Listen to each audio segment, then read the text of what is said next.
When my sister died, that was the problem that started. It was so horrible. We didn't know. Secrets started to come out, and it just get worse from there.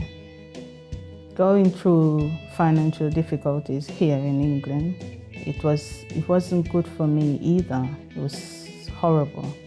My love life was a mess. It used to be arguments all the time, arguments. It was horrible until we eventually even split. I was living in a different home, he was living in a different one. We never used to see each other. When we do see each other like once a week, it would be an argument. The next week it would start again. And life was just a mystery. After my sister died, I came back and I wanted to go to a church. So I just went to the church Sunday. I was even early. The turning point for me was to make that changes that I want to see. I wanted to have a happy family, a happy home. I want my financial life to be where I want it to be. I want to do things that would turn things around for me and my family. So it started off with my family, really. I started praying for them, doing things that should help them, making purposes that will help them, knowing that it will help them. With my financial life, I step out, I start doing things. At that moment, I was brave to step out and to do the things that I'll do, because at the end of the day, I even have 2 children I was sending to uni and high school at the same time, and I have to be the one who financing that. So it was difficult for me, but I step out and make that changes. Now, my love life is getting better and better. Today, we are planning our wedding. We're getting married soon. Next year, we're getting married. And we are happy because we are making the changes that I should make. I turned my life around, and so can you. Hello, a very good evening and welcome to Finding Answers. I want to invite you right now who have a perfect life, you who have a life that is great. You know, James, everything is just great for me. I've got the job of my dreams. My husband, he's the man I've always dreamt of, and so is my children. If everything is great for you, I want to invite you for you to change channel. That's right. Because this program is dedicated to those who are struggling, to those who are facing difficult situations, problems. And perhaps you don't even need this program right now. You may need in the future, perhaps when you're going through a difficult moment. But if you say, James, things are okay for me, but I would like to stay tuned because I want to know what to do when things will go wrong, then do stay tuned. But if everything is perfect and you don't think that there will be a turn for the worse anytime soon, and let's hope not if things are so great, then you don't need to watch. But you who are watching me and you say, I'm struggling right now. Maybe you're not struggling with every area of your life. Maybe you're struggling with some things. And in fact, tonight we're talking about the difference between normal problems and spiritual problems. I have here a remote control to illustrate what I just said a moment ago. So I can get rid of this now. But I want to talk to you about the difference of physical, normal problems and spiritual problems. A problem, a physical, normal problem, is something that everybody faces at some point. Actually, we face problems every day. If you go to work, you get paid a salary because you are there to solve a problem. If you work in a sales team, the problem you need to solve is that you need to bring money in. You need to find a way to bring money in. If you are a mechanic, then every single day you have a problem to solve with the cars you work on. Now, there are problems that are beyond your remit, are beyond your knowledge of solving, and are beyond everybody else's knowledge also. Because The fact that you don't know how to deal with the problem doesn't mean your problem is spiritual. But the fact that no one can help you with your problem, the fact that no one seems to know the cure, the reason, the solution to your problem, that could be an indication that a problem is spiritual. When is a problem spiritual? Well, the Bible gives us a very perfect example of this. For example, if I work too hard on a specific day, I may get a headache, and that's normal. That's not a spiritual problem. That's normal. I work very hard. That's a normal problem. If you work really hard, doing some DIY in your house, you may strain your back, you get this backache for a couple of days. That's normal. But the Bible talks about a woman who was bent. She walked completely bent for many, many years. And then Jesus addressed this woman in the following way. He said to her, "Spirit of infirmity, let go of this woman now." And in that moment, the Bible says she was able to stand up. So that wasn't just any normal sickness. It wasn't a normal sickness. Otherwise, Jesus wouldn't have said, "Spirit of infirmity, let go." Behind that sickness, there was a spirit. So I'm not saying you who are sick, there is a spirit in your life. I'm not saying if you have lack of money, you have a spiritual problem. I'm not saying even if you haven't had much luck lately in your love life, that your problem is spiritual either. But what I am saying is that when things go wrong all the time, more than what it's normal, when you don't seem to find an answer for what's happening in your life anywhere you go, then you have to stop for a moment and just think something may be wrong. You have to stop and think, listen, something's wrong here. This can't be normal. It's normal that you get these pains and aches sometimes. It's not normal that you go to every specialist under the sun and nobody can diagnose your problem. That's not normal. It's not normal that you have all this love to give. You are a loving, caring, faithful person. And every person that you enter into a relationship with, and that hasn't been one or two or three, treats you with disdain, with disrespect, cheats on you. And that hasn't happened once or twice. I believe a person can make a few bad decisions once or twice. But if that keeps happening all the time, you have to stop and say something could be wrong here. So tonight's program is dedicated to you who say, "James, I don't know what. I don't know what it is that's wrong with my life, but something's wrong. I don't know what could be wrong, but something's definitely wrong." Actually, we received an email in response to one of our recent programs, and you're going to see here the possibility of a problem being a spiritual problem. I have Victoria here with me as usual. Good evening, Victoria. Good evening. How are you? I'm very well, thanks. Could you read us the email, please? Absolutely. So this says, "Please help me. My life is in total crisis. When I've been trying for ages to talk to someone, I feel like I'm totally dead inside and it never gets better. I couldn't explain totally by email, but I need your help." Okay.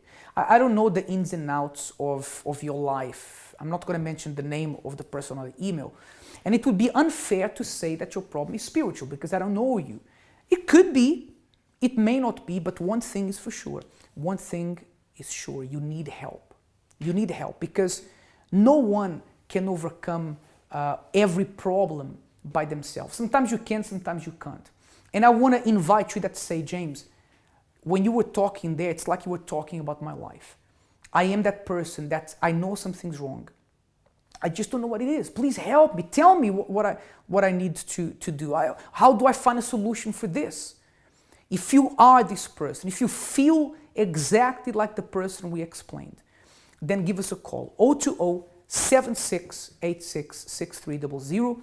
Our team is now on standby to speak to you. 020-7686-6300.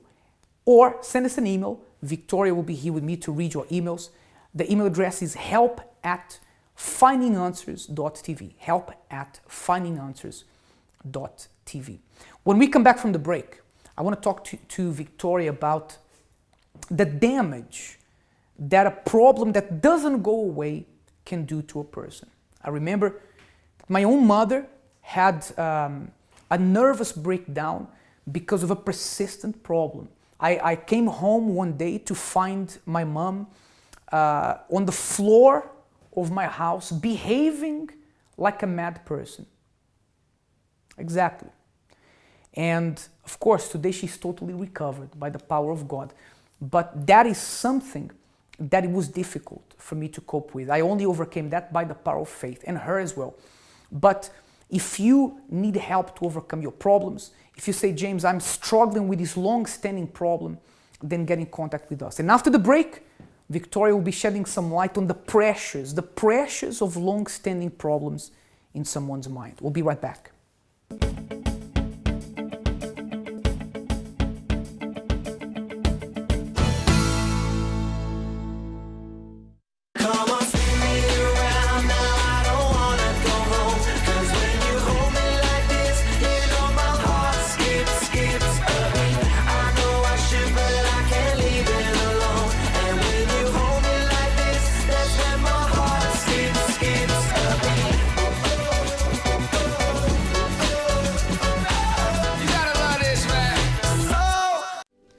This is your UCKG timetable.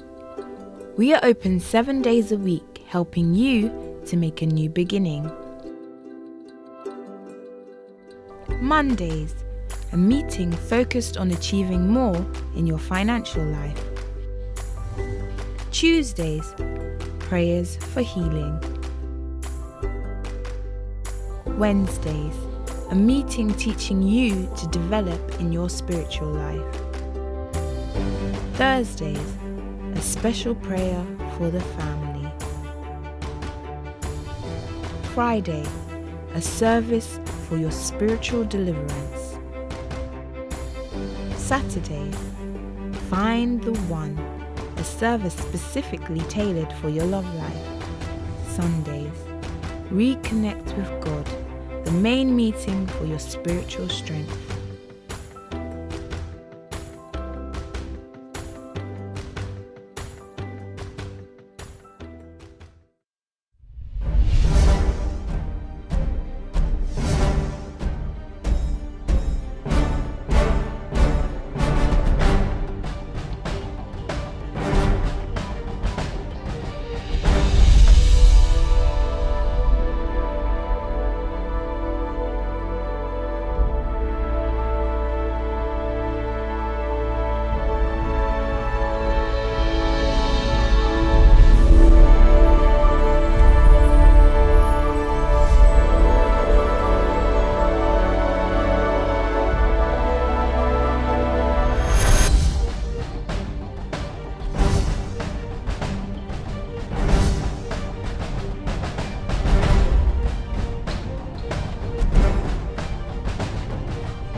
Welcome back. Let's go and talk to Victoria now to understand what happens in the mind of a person who's pressurized by problems, by the same problem or different problems, but just problems that don't go away. Victoria, I know I put you on the spot because I just asked you this question a few minutes ago, but what are the pressures that can happen and the long-standing effect of someone who lives under a dark cloud of problems for a very long time? So the human body and the mind is set up really well to experience problems because we are allowed time to recover. But when we have a persistent problem the effects are really quite significant. I mean, the first thing that can happen if you're, for example, if you're physically unwell and you can't find a reason for that, is you will become frustrated and you will become very angry. And what happens is we then release epinephrine or noradrenaline. So we're trying to fight. We're fighting all the time. But the problem comes when we can't then resolve it, and that's when people start to crash and burn out. So, for example, we were talking earlier about having a nervous breakdown. That can happen when you get right to the very end of the problem, but before that you can have low self-esteem, low confidence, and then your behaviours start to change. That's when people may, for example, not go to work anymore and not go out of the house. And those are the things that really build up, and then the end of that could be a nervous breakdown whereby somebody, there's no real scientific explanation of what happens in the brain from a psychological point of view, but people just get to the end and then they can't cope anymore, they don't go to work and they don't go out of the house. And you were saying that you know, when you're fighting against something consistently, your body, your mind gets to perhaps a breaking point, right? And I think most people don't mind fighting against their problems as long as there is a point where you succeed in that fight, right? Because that's actually very rewarding. You overcame a problem, you feel refreshed, you feel ready for another one. But when you don't, that's when things start to fall apart, perhaps. Yeah, when things become relentless, so there's just no let up at all, then all sorts of thoughts will come through your head. I'm pointless, I can't do this properly, as opposed to if you've got a really stressful time at work, for example, and you're not sleeping and it's really horrible, but then actually you're able to nail exactly what it is that you wanted to prove, then yeah, you feel absolute elation. And that then prepares you nicely for another trauma. But if you don't get that let up and you can't recover, then it's just constantly battling against yourself. Absolutely. And that's where faith comes in. Now, I want you to have a look at, we have two guests here in the studio tonight. And I want you to see this lady who's here. I'll introduce you to her in just a second. She's there on your screen. And just over a year ago, her hands would become paralyzed and they would swell up for no reason. And the doctors ran tests, everybody ran tests. She went to another country to talk to doctors. They wanted to operate on her, even though no one knew what was wrong, which to me sounds very crazy, because if they don't know what's wrong with you, why should they operate? But that's the point of desperation she was at.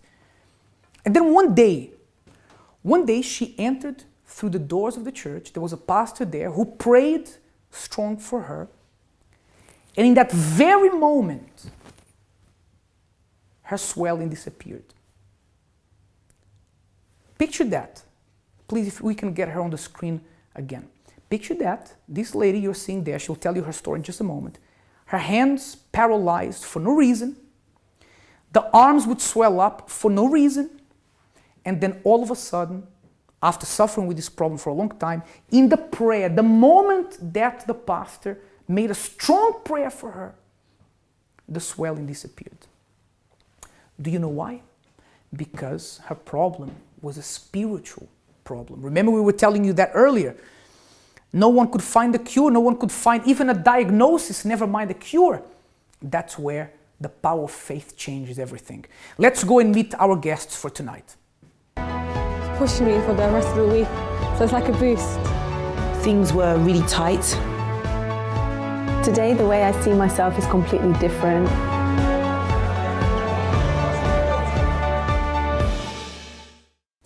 Welcome back. So first of all, let's talk to Vanessa, who's here sitting next to me. And Vanessa, first of all, thank you for coming on the program. No problem. How was your life prior to coming to the church? How were things for you?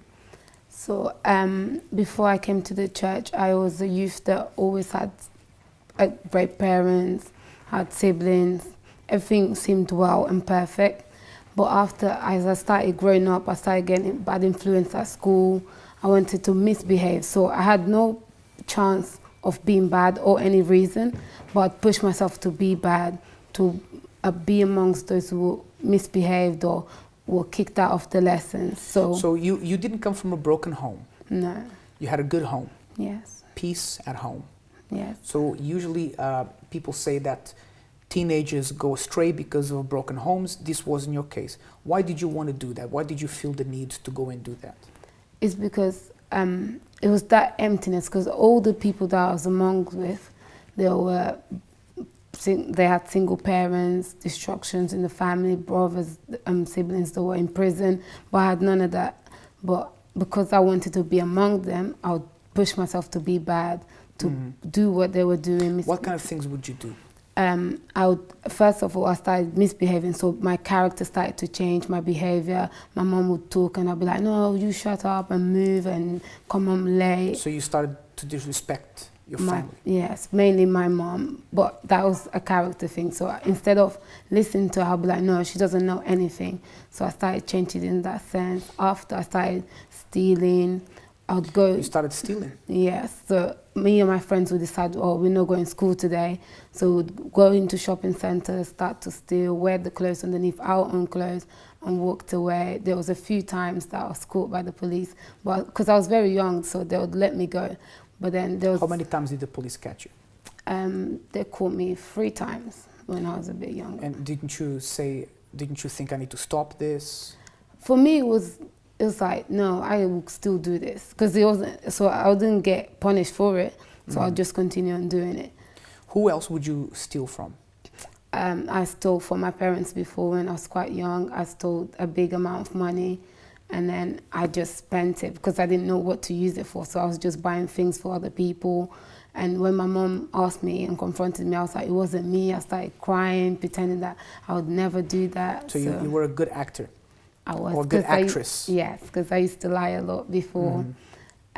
So that's how it started. So my character changes. I started stealing, and then it got into a certain point that I no longer wanted to do those kind of things. So I started getting involved with boys. I started also going partying, doing different things. And all that, you were saying that you did that because you felt empty. Tell us about that. What do you mean by feeling empty? I felt empty in the sense of, because I never experienced it before, so I wanted to know what it was like. So it was more like I was forcing it. It wasn't like the environment that I grew up caused me to be that way, but because I had everything, so I wanted to experience the bad way. So the emptiness that I had was like, I have to be bad, or I have to steal and see what it's like. And did you feel fulfilled when you would do those things? Would you feel that emptiness, that void disappearing? I wouldn't feel filled. I would just do it. It was a temporary moment. So I'll do it, I'll feel okay, but after I'll go back to reality. So that's how it started with the parties. I'll be out every single weekend, just going. But after, when I came home, like in the morning, it'll be like, oh, I'm back to this reality. Okay.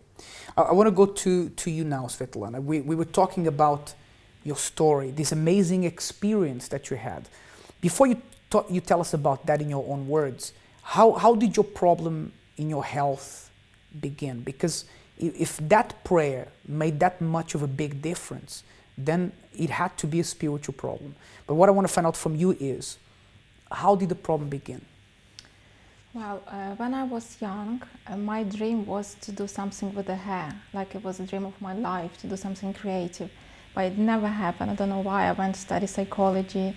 Then I worked for many years in the office, but I always wanted to achieve that dream. So one day I decided I'm gonna go to the college, I wanna continue what I was doing.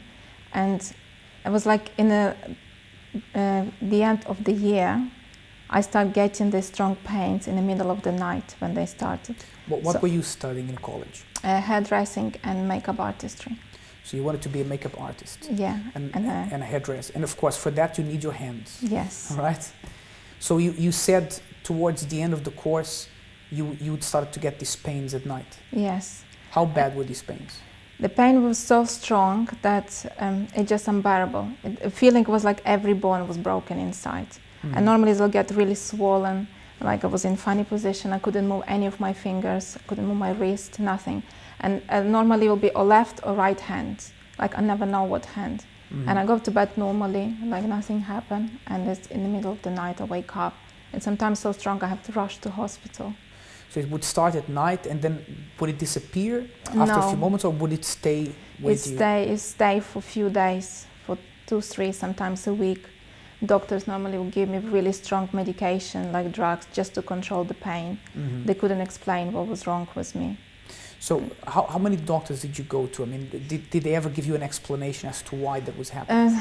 In the beginning, they were saying maybe it's RSI, like repetitive stress injury. Maybe you need to stop doing what you're doing or stop for some time. So I did for a few months, but the pain was still there. Right. So they were saying because perhaps you were keeping your Using hands your in a certain hands, position or doing certain things, then it would injure your hands because you were doing that repetitively. Yes. But even when you stopped, it continued. Yes, you still continue, still. When that pain would attack you really strongly, what couldn't you do in your normal day-to-day life? Nothing. I was just like the disabled person. I wouldn't be able to get dressed, brush my hair, brush my teeth, nothing. Would stay in bed for a few days. Wasn't this all in your mind?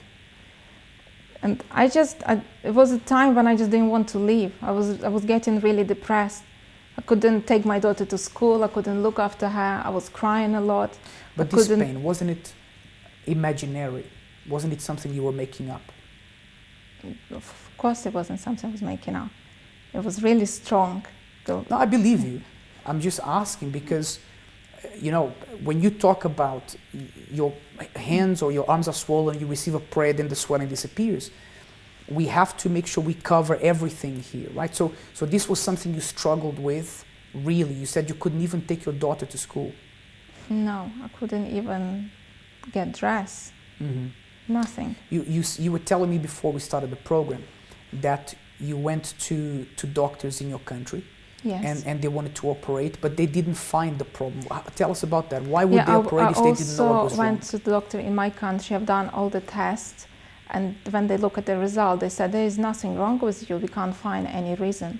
And they were saying maybe there is like a nerve or something. You might have to have a surgery. But they even said, but we can't guarantee that it's not gonna come back, this pain. And they said first you have to do on one hand. After a few months, you do on the other hand. But still, it wasn't any explanation. So they wanted to operate on you, but they didn't know what they were going to operate for. It was lots of different explanations, but no one actually gave me the reason what was wrong with me. So when you had to stop your course because of this problem in your hands, in your arms, I mean, what did that do to you? Did you get depressed because of that? Very depressed. I never stopped the course. I finished 3 years studying really successfully. I started working. But I had to cancel lots of clients because sometimes I booked an appointment or even a wedding. I get all ready in the evening, and in the morning I'm all paralyzed. I can't go to work. I had to start canceling them. That was really affecting me. And I was crying a lot. I was calling all my friends. I didn't know what to do because my life was going down. And no one could explain me. Were you looking for an explanation? How? I was looking. That's why I was seeking advice, lots of doctors, and so I was going to my country as well. How much money would you say you spent in trying to solve this problem altogether? In the traveling, going to doctors, if you had to put a number to it, how much would you say you spent? Thousands. Thousands of pounds. Okay. And lots of medications as well.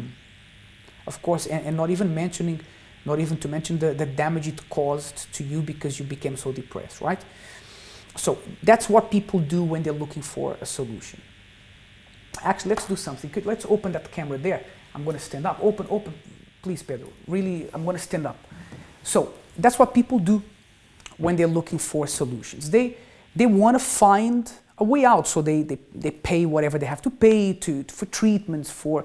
The thing is, when you're desperate, you'll try anything. When you're desperate, you go wherever people tell you to go. If someone says there's a cure in such and such place, you go. And especially when a problem is spiritual, because you haven't found a solution for that anywhere, then you try anything. And maybe that's you. Maybe you say, James, I've been trying everything. You tell me what the new fad is. I've tried it. I've done it. It hasn't worked. I need a solution. I need answers. That's why you need God. And if you want to find these answers, if you want to find a solution, then get into contact with us. We can't, the prayer you received was not over the phone, right? No. Was someone prayed for you personally, right? So we can't solve your problem over the phone. And actually, we can't solve your problem, period. But we can lead you to the one who can. We can lead you to God, and He has the power to change your life? Have you tried everything? Have you spent rivers of money trying to solve this problem and it hasn't worked? Then get in contact with us, because we can pray for you, we can help you, and that can change your situation. After the break, you're going to hear from Vanessa and Svitlana how their lives changed. You're going to hear about that experience I told you just a few moments ago, where miraculously, through the power of prayer, the power of faith, everything started to change. We'll be right back.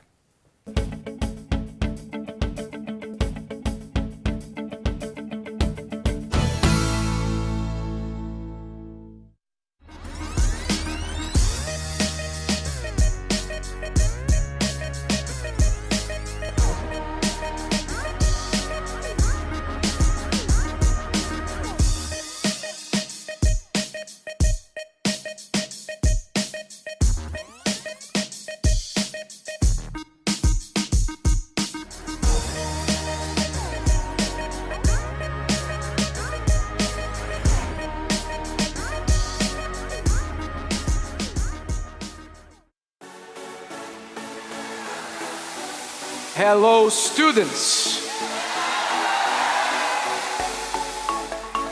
Are you ready to learn about love? Yes? So let's learn to love intelligently. I've never seen poor people say, I hate money. You know what? Money is just a piece of paper.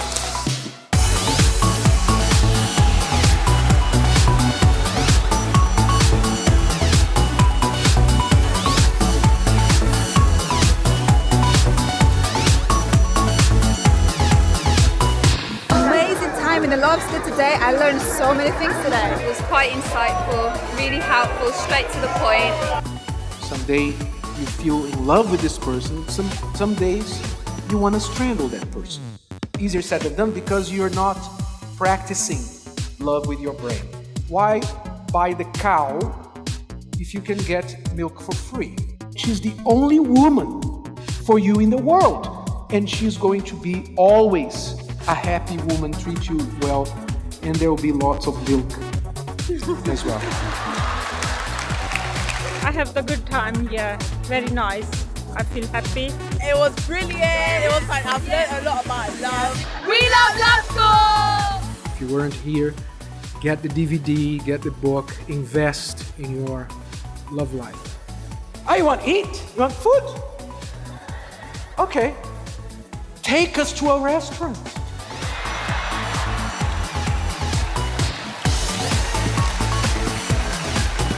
Learned a lot. Actually can't wait for the DVD to come out, because there's so many points that I wasn't able to like note down, but when the DVD comes out, I'm gonna get the DVD and watch it over and over again.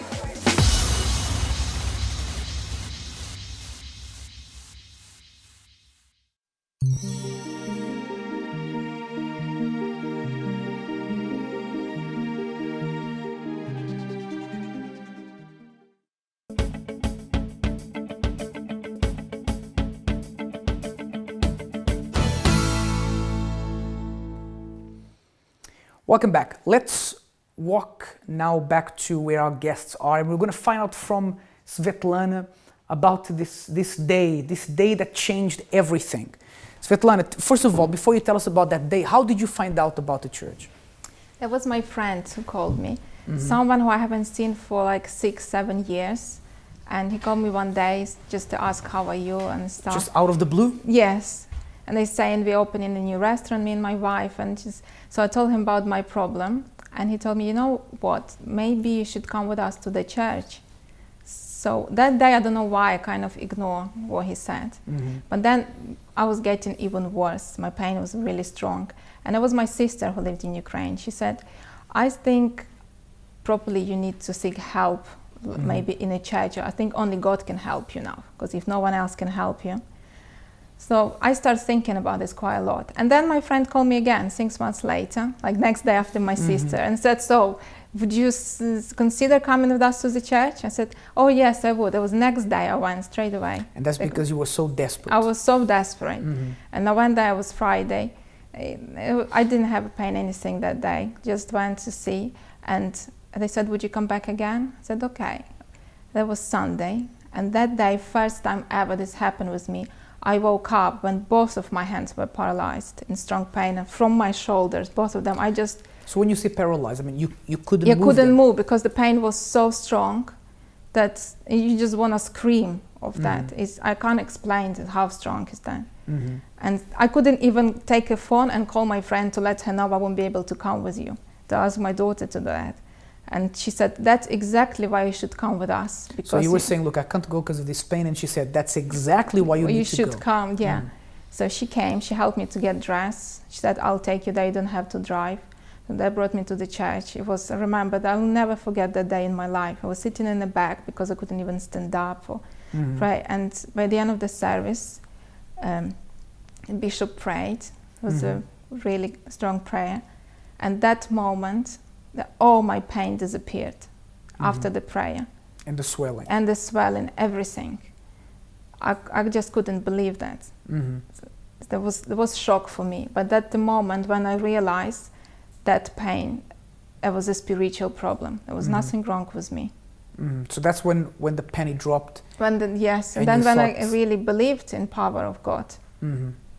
So you were telling me that that day the pain and the swelling disappeared, but then later they still the back. pain came back a few times, and you had to keep coming to the church to fight. Yes. How long until you were completely free from that? Because now you've been completely free from that for over a year, but how long until that happened?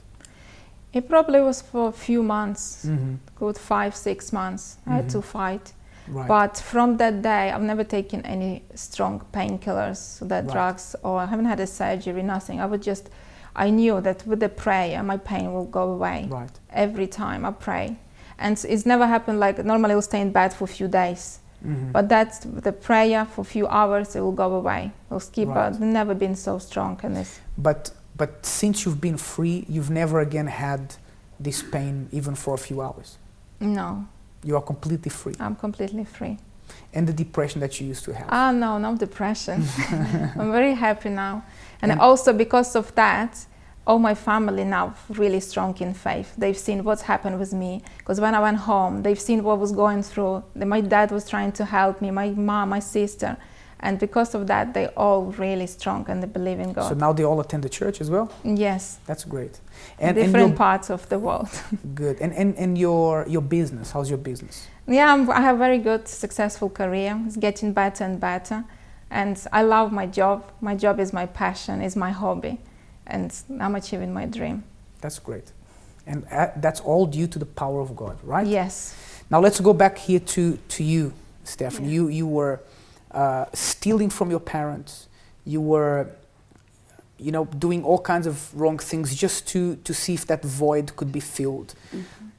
How did you find out about the church? My mom brought me to the church. At the first time, I wasn't really interested. So everything that was said, I was just like, oh my gosh, can't wait to go home. But after coming for a few more times, I gave it a chance. And there was a time that the advisor that was there was saying that if you really have an emptiness inside of you, in order to feel it, you must see the root.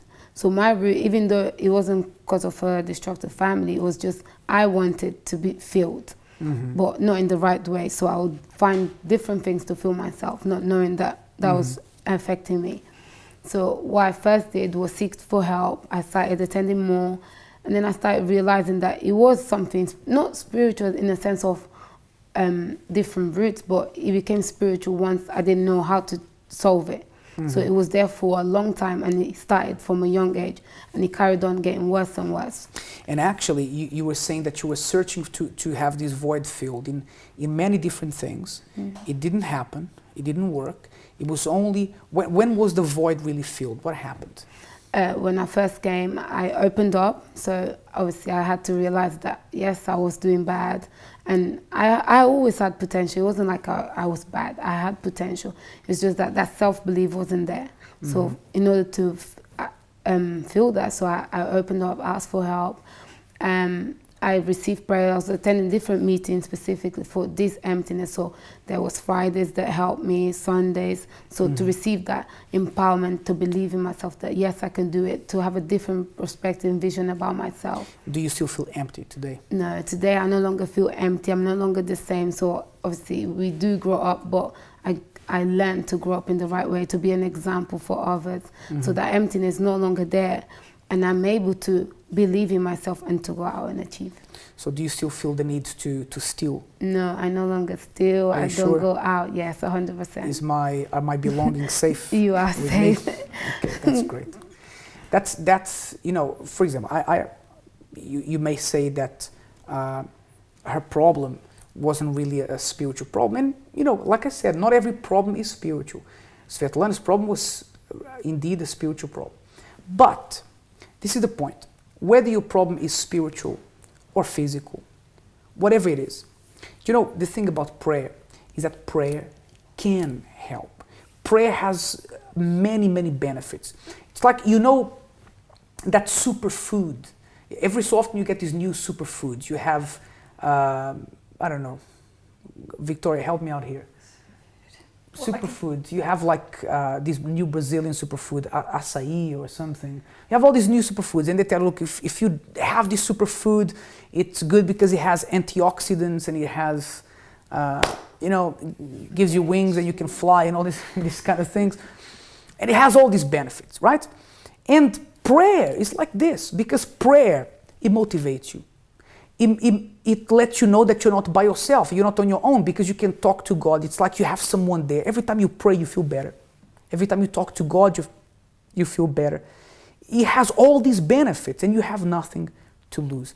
If you want to benefit from the same thing that's Svitlana and Vanessa benefited from, then I want to invite you for you to be part of a chain of prayer in the church. Anytime that you want to take part of this chain of prayer, you can come along. We're open 7 days a week, and you can call in to get more information as well. We're going to go into a short break. We still have time to hear from you, because we're going to make a prayer in a few moments with Pastor Abram. He's here with us, and we're going to make a prayer for you who say, James, my problem is spiritual. I know there is no other explanation for what I'm going through right now. Then I want to offer a prayer for you. We'll be right back.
The Bible contains the mind of God, the state of man, the way of salvation, the doom of sinners, and the happiness of believers.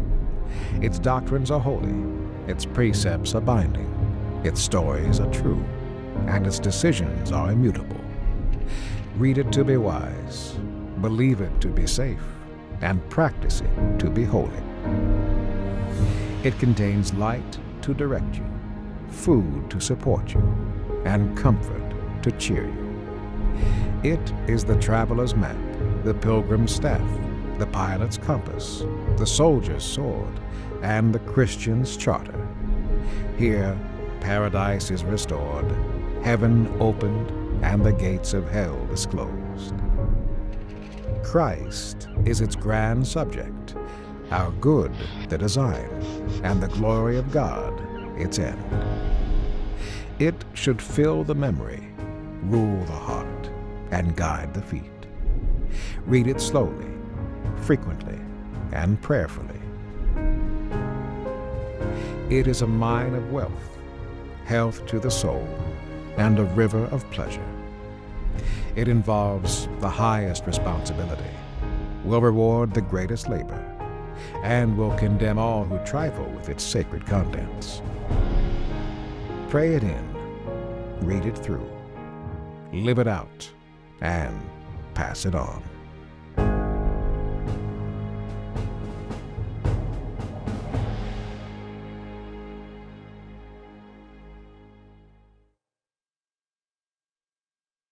If you or someone in your family is ill, or you feel that your financial life is sick and your life isn't moving forward, join us on Wednesday the 5th, when we'll be blessing the bread and the water on the program so you can eat and drink of it in faith. Because the Word of God says, "So you shall serve the Lord your God, and he will bless your bread and your water, and I will take sickness away from the midst of you."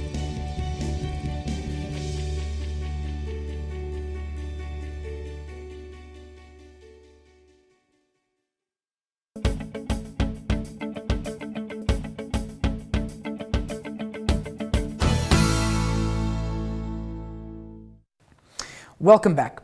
Now I have Pastor Abraham here with me. Good evening, Pastor Abraham. Good evening, James. You are based in one of our churches, and you're there every day. Yes, every day. And every day we deal with people who come for the first time, people who have spiritual problems, but sometimes don't even know that it was a spiritual problem. How much difference does a strong prayer make? Well, it makes all the difference, especially because spiritual problem, James, spiritual problem, it doesn't solve with a time. It's not like a flu, for example. There are people who are suffering with problems for many years, many years. They go to doctors, they go everywhere. But when they come to the church and we use our faith and we make the strong prayer, the result is there. It's like, and you know, the good thing is that the right medication for spiritual problem is free of charge. It's already inside of the person. So everybody has the right medication to solve this problem, which is the power of faith. Whoever comes with faith, so is helped there and there. But some people will say, well, but why can't I pray? Why do you need to pray for me? Because I can pray. You can, but you know what the thing is, the problem is that sometimes the person's been through so much that even their prayer, the person feels it's that prayer that it's like the person is trying to ask God, to get God to have pity on them. And we said in this program here before that God doesn't feel pity on anyone. God does, you know, when you walk the street and you see someone, you know, suffering or in pain and you feel pity for them, God doesn't feel pity. He doesn't respond to pity. James, that's very harsh. It's true. God responds to faith, and the strong prayer we're talking about is the prayer of faith. The Bible says that the prayer of faith will heal the sick. The prayer of faith makes the difference. And you know, James, another thing is that people who say, no, I can pray at home. The prayer at home will always be the same prayer. It's an important prayer. Yeah, of course, but it's always the same prayer. But when the person leaves her house and comes to church, this is a different kind of prayer which you won't receive anywhere else, but only inside of the church. And this was what made the difference in the life of, you know, these two women that we had here in the program tonight. You know, when we're saying that the prayer you receive is important, we're not saying that the prayer you make is not important. Your prayer is extremely important. However, we know that, you know, sometimes your faith is on a downer because so many negative things have happened. You don't have the strength even to pray. There are people who don't have the strength to pray. They even close their eyes. They believe in the prayer we make, but they don't have the strength to pray. So when you come to the church and you approach your pastor, we were even saying this on Sunday here in our headquarters, that some people get offended because they come to the pastor to tell him the problem, and they want to say everything, but usually the pastor, he hears the essential and he says, okay, that's it, stop there. Because now we're going to pray against your problem. Because sometimes Even if we hear every single detail of your life story for 2 hours, we don't have a problem with that, but it doesn't bring the solution, because maybe many people have heard your life story and couldn't help you. But if you say, look, this is my problem and I believe that I can be helped, that's enough. If you believe... It's more than enough. This is everything the person needs to do. The person can be a smoker. The person can be a drunkard. The person can be an alcoholic. Drunkard, alcoholic, the same, right? A drug addict can be the worst person on the face of the earth. But if you believe, that's it. That's all it takes. And you know, as we were saying here before, it's free of charge. The person can come at any time, come already, you know, willing to be helped, and for sure, they help you be there and there, James. And I want to invite you right now for us to make this prayer. James, I don't have the strength to pray. Okay, so I have the strength for you. You just close your eyes when we pray, you think about your problem, because we are going to unite our faith together. And by faith, both of us, the Bible says, wherever 2 or 3 are gathered in His name, He will be there. Jesus will be there. So right now, we are more than 3 or 4 here in the studio, and we are uniting our faith with many people who are watching us, and by faith, He's going to touch your life right now. Prepare your glass with water. I have mine here. James, why the water?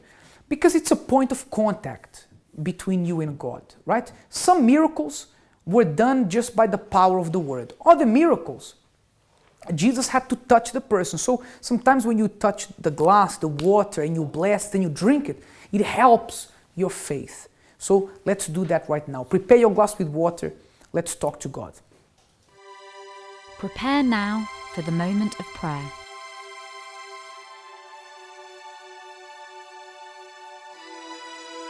If you would like a prayer concerning your spiritual well-being, send your name and prayer request to prayer@findinganswers.tv.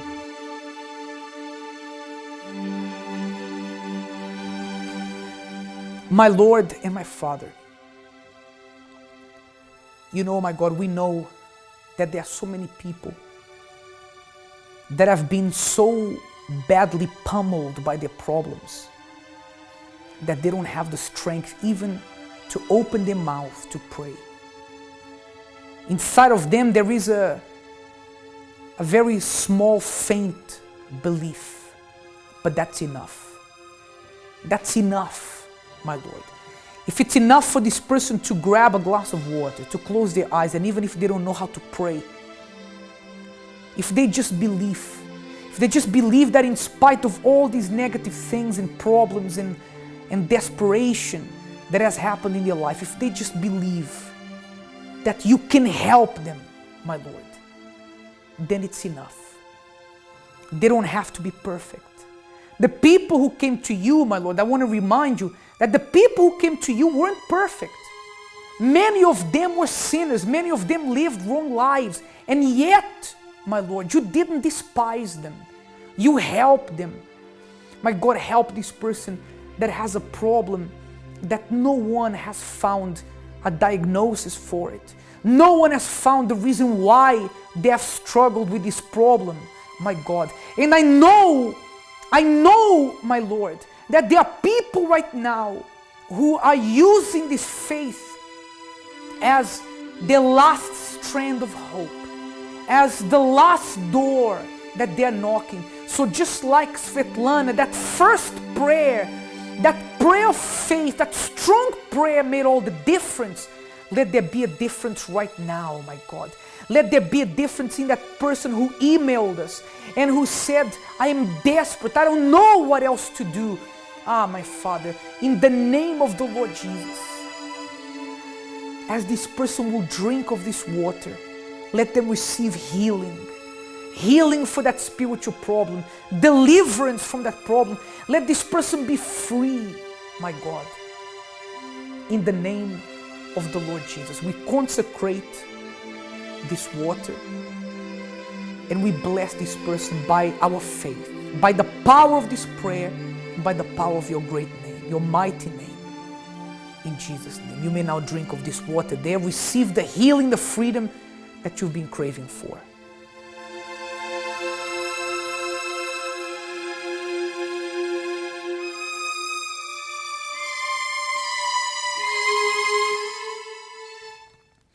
Well, I don't think we have anything else that we need to say. I think sometimes you just need to act on what you hear. Theory is great, but there's nothing better than practice. Take what you've learned here tonight, put it in practice, and I believe that things will change for the better. Until next time, have a wonderful night. May God bless you.